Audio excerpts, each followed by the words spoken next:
Tonight, several developing stories as we come on the air. Protests all across the country as new tariffs take effect. Relentless, life-threatening storms in several states for a fourth day, and the search for suspects after a wild police chase and fiery crash. First, the large protests in multiple cities. From D.C. to California to Texas, tens of thousands of people challenging a variety of policies from the Trump administration and Elon Musk.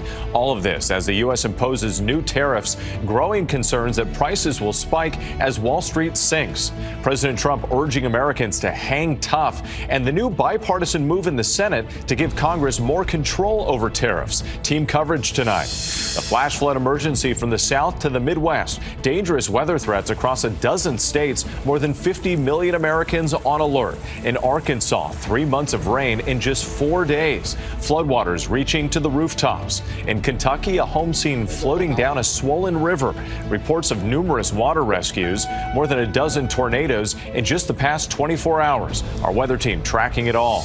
Dramatic Dashcam video. Police say they witnessed a carjacking in progress involving multiple cars. Then the wild chase that ended in a fiery crash. Tonight, the search for several suspects. Israel's military promises a thorough examination after newly released video emerges appearing to show Palestinian first responders and aid workers coming under attack by Israeli soldiers in Gaza.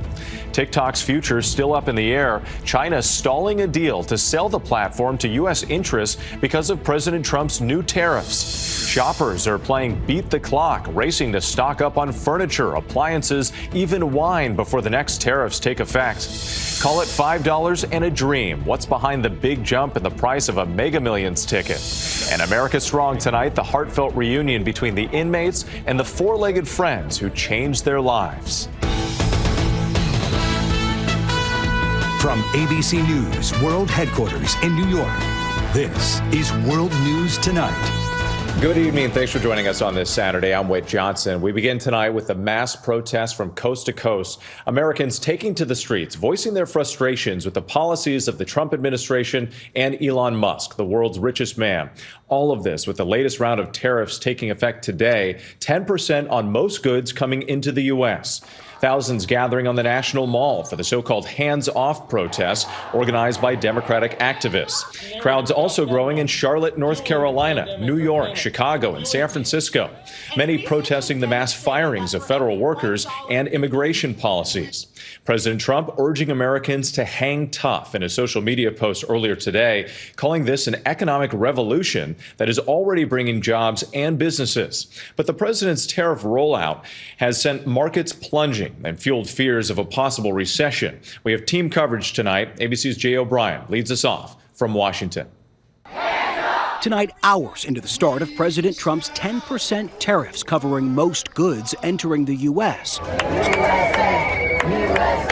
Demonstrations erupting across the country. From Boston to Charlotte to Texas to California, protesting Trump and billionaire Elon Musk. ABC's Christian Cordero in Washington, D.C. Hands off are the two words that's bringing everyone out here, and that's serving as a springboard for any of the many issues they care about. Throughout the day today, we have seen signs that say, hands off our schools, hands off our bodies, hands off our Social Security. It seems everyone out here has a message about what they consider government overreach.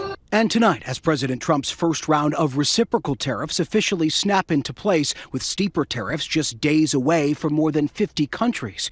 Musk appearing to take aim on social media at White House economic advisor Peter Navarro, the architect of Trump's tariff policies. Navarro downplaying the stock market sell-off Thursday and Friday, the worst 2 days on Wall Street since the pandemic. We're in a situation where we're simply rebalancing and restructuring. I can guarantee you that the market will find its bottom, that we will have the Dow hit 50,000 easily during the Trump second term. Most economists warning U.S. consumers should brace for higher prices and disruptions. Grappling with Trump's tariffs on foreign cars and car parts, the British automaker of Jaguars and Land Rovers announcing it's pausing all U.S. shipments.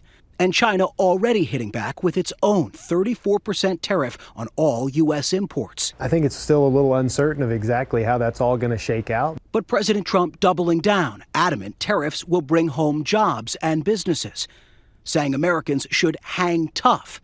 It won't be easy, but the end result will be historic.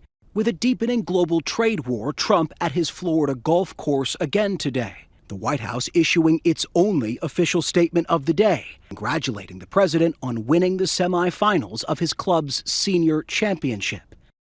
And Jay O'Brien joins us now from the White House. Jay, we're learning some Republican lawmakers are breaking with President Trump, introducing bills to help rein in these tariffs. But could they actually pass? Yeah, with a handful of congressional Republicans introducing legislation to allow Congress the power to vote on any future tariffs the president would enact. That's being pushed by Iowa Senator Chuck Grassley, typically a top Trump Republican ally, who now says he's worried about the financial future of farmers in his state. Democrats calling on more Republicans to join him. But even if there is bipartisan buy-in, this legislation would also likely need the support of Republican leadership on Capitol Hill, like House Speaker Mike Johnson. And that isn't expected to happen, Whit. So many watching and waiting to see how this plays out. Jay, thank you. Now to the life-threatening and catastrophic flooding across the South to the Midwest. Crews rescuing this man from the dangerous floodwaters in central Arkansas. Parts of the state hit with up to a foot of rain. That's about 3 months of rain falling in just a matter of days. And this large building seen floating down the Kentucky River amid the deadly flooding there. More than a dozen tornadoes reported over the past 24 hours in Texas, Arkansas, and Missouri. ABC's Morgan Norwood is in the storm zone again tonight.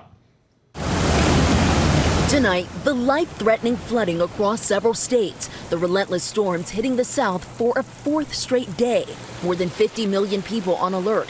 The death toll tonight rising to 10. Governor Andy Beshear saying a second person dying in Kentucky due to the flooding. More than a dozen tornadoes reported in the past 24 hours, with 7 states now under tornado watches. In Arkansas, up to a foot of rain, almost 3 months worth falling there in just 4 days. Floodwaters nearly submerging some buildings, like this antique shop in Hardy, Arkansas. Here in North Little Rock, Arkansas, widespread flooding turning intersections like this into riverways, streets blocked off and barricaded. And as the rain continues to fall, the danger mounts. Cars littered along this highway overnight, stalled by the flooding. Rescues happening across several states. First responders here in Texarkana pulling people out of their cars, rescuing this man. He was floating in the water and he just didn't want to go. Kentucky also hit by destructive floodwaters. This house seen floating down the Kentucky River. Now just a pile of debris. This man's photography business flooded from an earlier round of rain, with more now on the way. It's just too massive of an amount to kind of control. Kentucky expecting another deluge tonight. And here in Bryant, just south of Little Rock, this is just one example of the flooding paralyzing the region. More than 175,000 customers across 4 states without power tonight, Whit. It's just been relentless. All right, Morgan Norwood, thank you. And the dangerous weather spanning across a dozen states with more than 50 million Americans on alert. Let's bring in meteorologist Danny Beckstrom with our New York station WABC. And Danny, this flood threat is far from over. Yeah, Whit, the flash flood threat is getting more dangerous by the minute. Widespread, heavy rain on the radar. Memphis still under a flash flood emergency. Officials now saying dozens of streets are flooded in the city. This is a massive area of heavy rain, strong thunderstorms. And remember, at this point, the ground is already saturated, meaning the continued downpours easily trigger life-threatening flash flooding for much of the Mid-South to the Ohio River Valley. It's the same area still seeing a tornado threat. The National Weather Service calling this a once-in-a-generation event because these communities are being hit by both dangers simultaneously through tonight. This is a nearly stationary system, but it finally begins to move on Sunday, sliding across the southeast. There will still be the potential for damaging wind and an isolated tornado from Mobile to Atlanta tomorrow. And while the rain will wrap up in Tennessee and Arkansas, the concern turns to rising river levels that could keep flooding in play for days.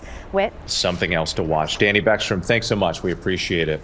Turning now to an urgent manhunt underway for at least 8 suspects after an alleged carjacking led to a wild police chase ending in a fiery crash outside of Philadelphia. The suspects fleeing the scene. What we're learning tonight. Here's ABC's Ika Jachi. Tonight, this fiery crash ending a wild police chase outside Philadelphia. Police now searching for a group of 8 to 10 people they believe are responsible. Authorities say just after midnight Friday morning, officers were responding to reports of a stolen car. On the way to the scene, officers say license plate readers flagged a second stolen vehicle, leading them to an intersection where a woman's car had broken down. We have a young lady that's broken down in the middle of the road. Help comes, and all of a sudden they find themselves in a situation where they're getting carjacked. Dashcam footage showing the moment police arrive. Stop! Cars fleeing in different directions, some with doors still swinging open, trying to get away. A high-speed chase ensues, the footage showing the moment the car reaches a T intersection. A massive explosion as one of the cars crashed into a guardrail and a utility pole. Amazingly, those inside surviving and fleeing. Tonight, police now asking the public for help. When officers say they've recovered 2 vehicles from the scene they say are stolen. Tonight, police are still trying to identify suspects with the hunt for that 3rd vehicle ongoing. Whit? Ike Ajachi, thank you.